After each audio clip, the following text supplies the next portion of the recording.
For an analysis of yesterday's voting and vote counting today, I'm joined by political analyst Professor Steven Friedman. Professor Friedman, a very warm welcome to you. Good to have you with us today. So perhaps let's talk about what we just spoke about in the news right now. One of the headlines, Eskom announcing that there could be some load shedding. We know that leading up to the elections, the fact that the ANC still did not have Eskom under control, that was load shedding. There was some speculation and some talk. South Africans, some of them saying that they're tired and that this could possibly negatively impact the ANC's votes. Do you think that actually played a factor at all in people coming out to vote and their choices? Thanks, Tommy. I suspect it did. I mean, you can't prove either, people don't write on the ballot paper why they voted. But, I mean, if you remember in the days running up to the election, when we had load shedding, I mean, there were people in townships holding up posters saying no electricity, no vote. I think that it is, I mean, South Africans across the board hate load shedding. People in townships and shack settlements can do a great deal less about load shedding than people in suburbs. People in suburbs have generators and solar power and things like that. So I would suspect that it was an issue. But I mean, in context, I'm not saying that the ANC's vote would have been hugely better without load shedding, but my suspicion is that the ANC might have got at least a couple of percentage points more if there hadn't been any load shedding. There are also several other factors that seem to have contributed to the low turnout, comparatively speaking. There were talks of bad weather in KwaZulu-Natal, voting stations being blown by the wind. There was rain in the Western Cape. The IEC was complaining about the constrained period of time that they had in order to actually prepare for these elections. What do you believe are some of the elements that have contributed to the low voter turnout that we've seen? Look, first of all, I think we need to put this in perspective. There is no perspective on this issue at the moment. The CSIR this morning on your channel, who tend to use the most reliable methods, the CSIR is projecting a voter turnout of around 48%. Now, this is significantly lower than last time. It's about 9 percentage points lower than last time, if they're correct. But 48% in a local election internationally is pretty high. So, we've had all sorts of hand-wringing about South Africans who've lost interest in party politics, etc. I don't believe any of that is true. I also think that if we bear in mind, which is coming through from the figures, that the turnout, as in 2016, the turnout in the suburbs has been much, much higher than the turnout in townships. And what that is telling me is that we're not dealing here with apathy, as we've heard. We're not dealing with low turnout.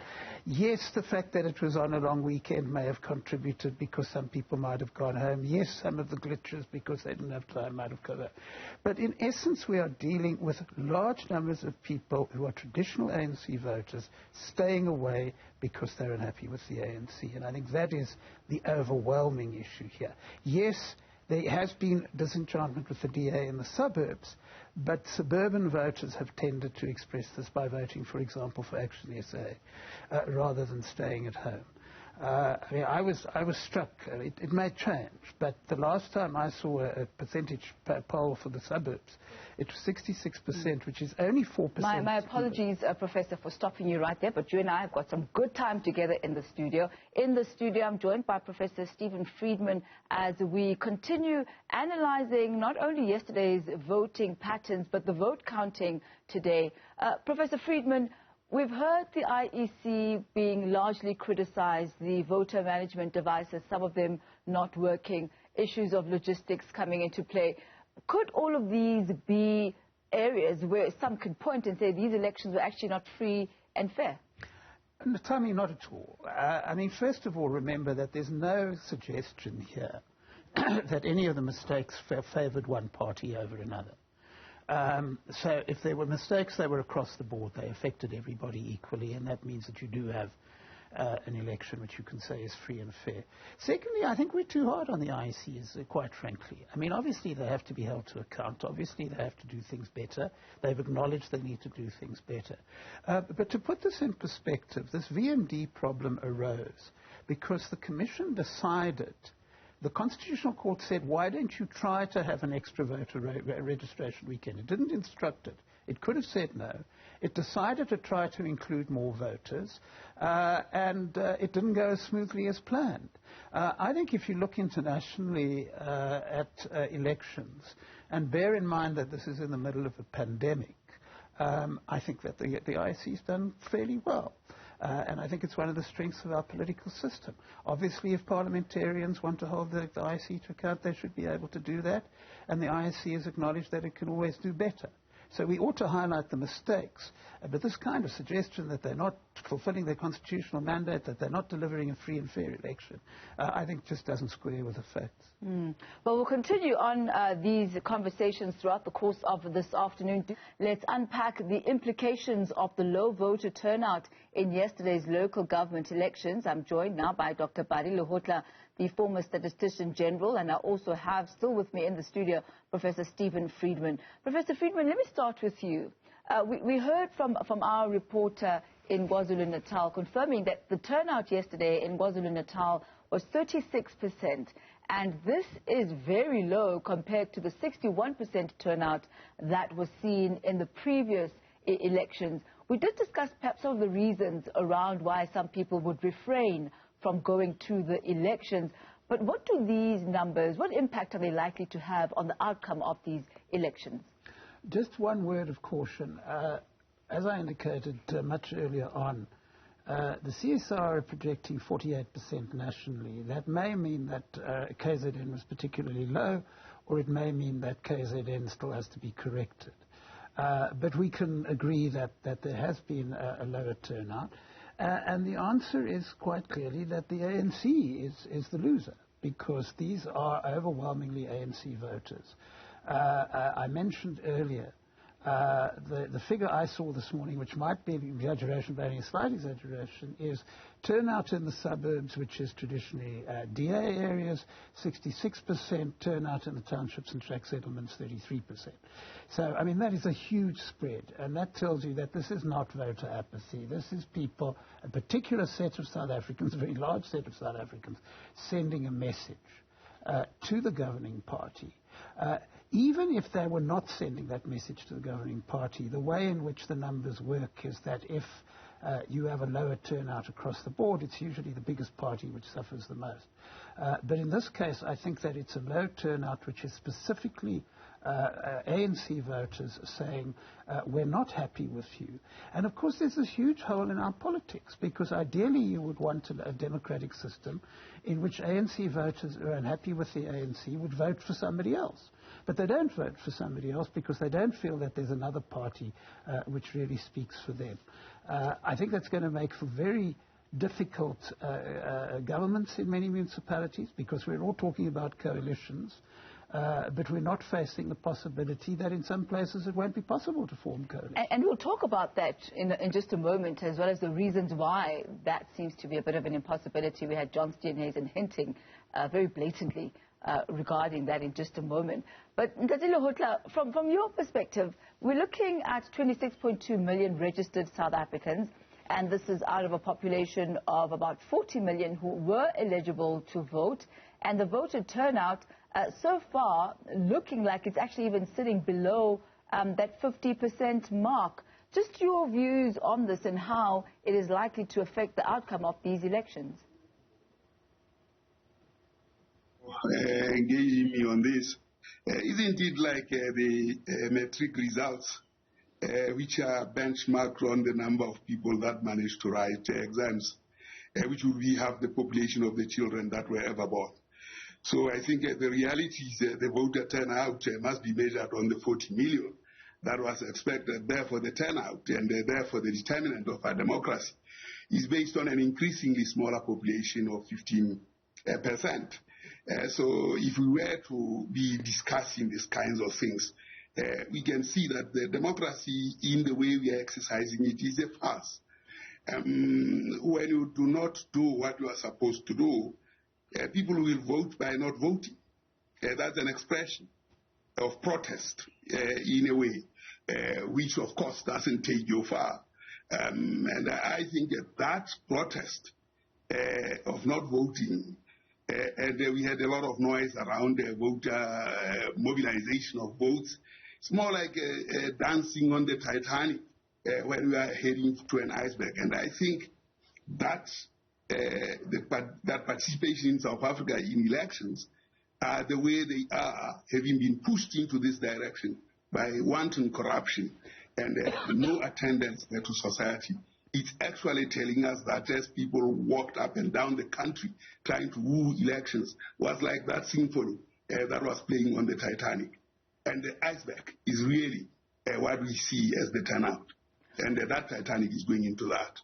One of the trends that we are seeing, Dr. Lehohla, and you made reference to this earlier on, Professor Friedman, is the fact that you're finding that in the suburban areas, the voting there did not seem to be a problem, but the lack of voting feet were found in the townships mainly. Dr. Lehohla, how is this likely to affect the outcome then of the elections? It's actually showing that people don't have confidence in the party system. As you look at the townships which are having, or the rural areas, the party system is not very effective. Not because it may not be effective, but in the conduct of politicians as they mobilize as over the last number of years. Of course, I mean, the middle class, particularly in the suburban, are largely white, and I think are feeling they are not feeling the pinch much more, but they are reacting differently from the majority population, which is black, which doesn't see any other party that might represent them well. So I think the ANC has actually gambled the democracy in the way they conducted themselves. And the people are saying, well, no. The question is, what system then is going to govern South Africa when it is not participated? That is where I'm saying I see us heading into an iceberg. Dr. Lehohla, thank you so much for your insight there. That's Dr. Pali Lehohla.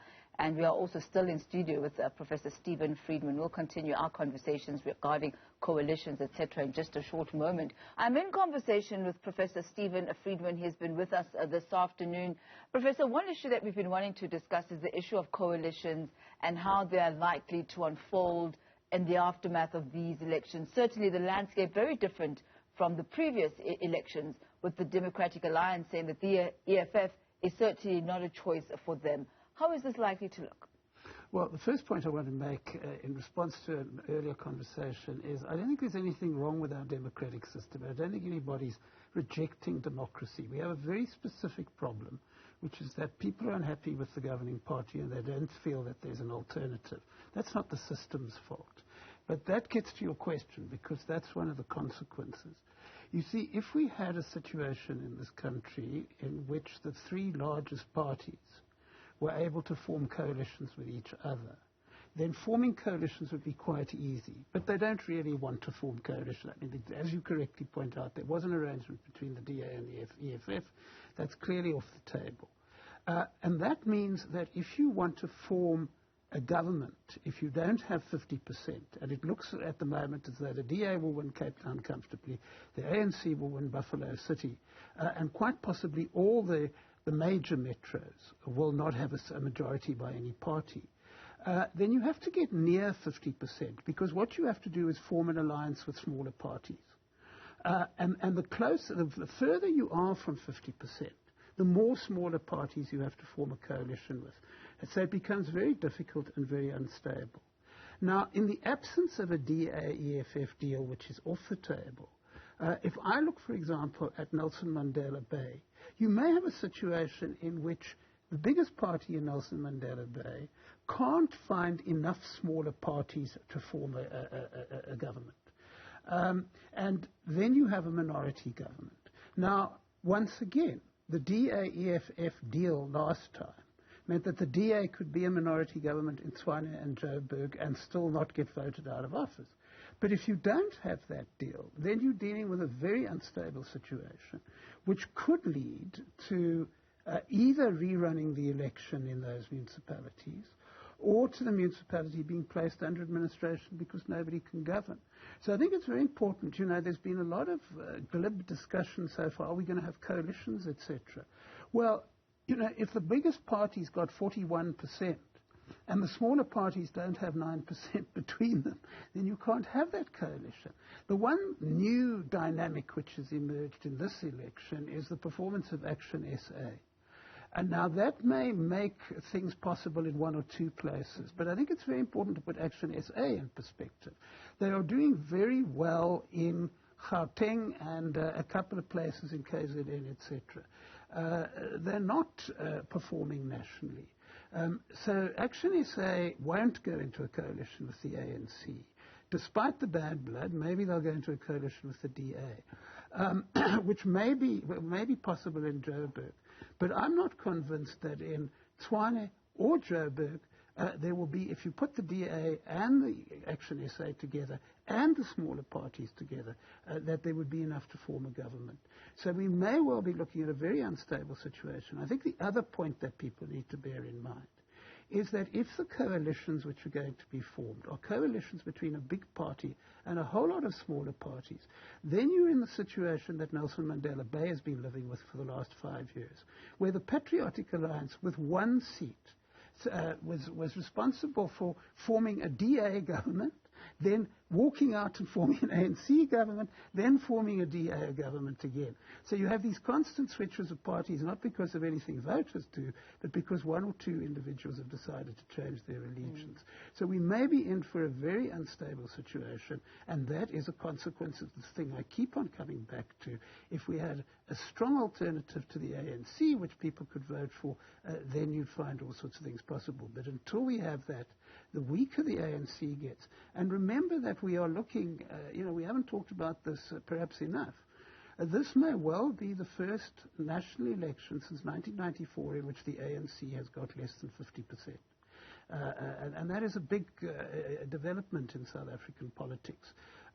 But it's not going to lead to an alternative government in many of the metros, let alone in the country as a whole. But as you said, and as we've seen the emergence of smaller parties, what are we likely to see happening in Tshwane? We saw the Democratic Alliance there needing to go into some sort of a unity with the ACDP and as well as the Freedom Front Plus in the last election in order for them to eventually elect a mayor of the DA. What are the dynamics looking like there? Yeah, that's a very important question. You see, if you have a situation where the largest party can form a coalition with parties which they can live with, so a DA, Freedom Front Plus, ACDP, there are enough similarities between those parties for them to be able to govern together.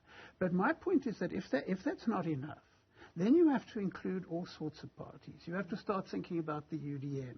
You have to start thinking about COPE if they've got seats. And then, of course, there's Action SA as well. That not, and that makes it very unstable. But is that the instability, let's put that a bit aside, but is that not a plus as far as a democracy is concerned in having as many voices as possible being able to contribute to the running of a municipality as opposed to a complete monopoly? I think that's a very important point, and I do want to give both sides of the story. There's a tremendous opportunity for us citizens in this process. Because if you're in a situation, particularly if there's a minority government, if you're in a situation where the governing party in any city has to assemble a majority for anything it wants to do, then your influence as a citizen, particularly if you're in an organization, is greatly increased. Because you're not dependent on what the governing party does, because the governing party doesn't have the majority of seats in the council. So it does actually create opportunities. Sadly, those opportunities have not been used over the last 5 years. I mean, I remember speaking to a group of activists just after the 2016 election in Joburg. And they were worried about would certain programs which they supported be continued. And my response was, that's up to you.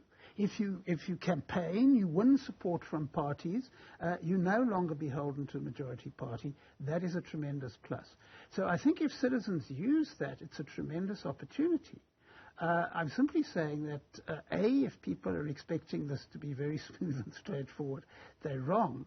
And secondly, obviously, if you're in a situation in which nobody can form a government, then it doesn't matter how much influence you have as a citizen, because the only person you might end up influencing is some kind of appointed administrator put in there by the province, which is worse than dealing with a majority. And we've seen the impact of a predominant party in Parliament over the past few years, and how it will always go to the side of the majority, whether or not that was the best thing for the country, or whether or not that was the best thing, for Parliament. But that's the direction it would always go. I'd like to ask you, Professor Friedman, you made a statement saying that anti-ANC voters do not have to vote the Democratic Alliance to deprive the ANC of a majority.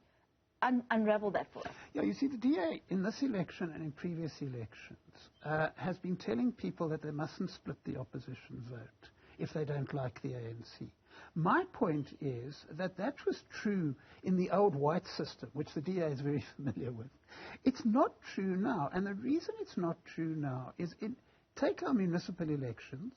If you voted in your ward for a party, not the ANC, obviously, because that's we're talking about opposition voters, for a party which is going to be represented in the council, it doesn't matter, for example, if you're the only voter in the ward who votes for that party, your vote is not wasted, because your vote is going to be added to the tally of that party when seats are divided within the municipality.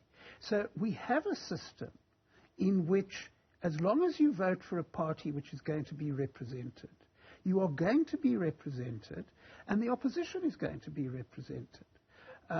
And it's simply, the DA's argument is, well, if they were governing alone, there were all sorts of things that they could do. Well, obviously, if the voters don't want them to govern alone, then they have to accept that. And I think that if we only had two parties in this country, the opposition would be weakened. And the reason the opposition would be weakened is that there'd be more people who'd been saying, well, I don't like the ANC, but I don't like the DA either, so who am I going to vote for? So the opposition vote is strengthened in our country by the fact that we have lots of opposition parties, and that we have an electoral system which fortunately is not going to be changed despite attempts to change it, which means that you can vote for smaller parties and simply have a voice. And I find it very interesting that in this election, voters clearly understand the system better than some of the senior politicians would like them to, because one of the trends in this election is voters voting for smaller parties in the knowledge that they will still have a voice in their councils, because those parties will gain seats in those councils. We have heard earlier on from the Chief Electoral Officer of the IEC that by the end of today, 90% of the votes would have already been tallied and counted. Now, talk to us about, in a minute or so, about predictions and calling the results. I mean, you are of the view that actually the predictions, especially by the CSIR, are quite accurate, and that very early on in the game you can actually call the results. How does that work? Yes, you can. I mean, obviously you can't down to the last ward, etc. What the CSIR does, and what anybody who's trying to call an election does, and the CSIR can do it better because they have all the figures at their fingertips of them, the method, etc., is that you start looking at the results and you compare them to the previous results. And what you tend to find in all elections is that a pattern develops. Okay, so you find that certain things are happening in rural areas, certain things are happening in urban areas. And what we are going to find, we've been hearing all morning about how lots of votes are still to be counted. I think we can be pretty sure on the basis of the CSIR projections that the ANC nationally is going to get 47, 48%, somewhere around there. The DA is going to get 22, 23%. The EFF probably around 10%. And that's because they have the capacity, if you know what you're doing, on the basis of, say, 100, 150 results, or projecting results for the entire country. So I don't think there are going to be huge shocks here. Well, let's wait and see. Professor Steven Friedman, certainly we'll have those CSIR results on standby and see whether or not you and them were on the mark. Absolutely. But I thank you so much for your time and having spent this afternoon with us.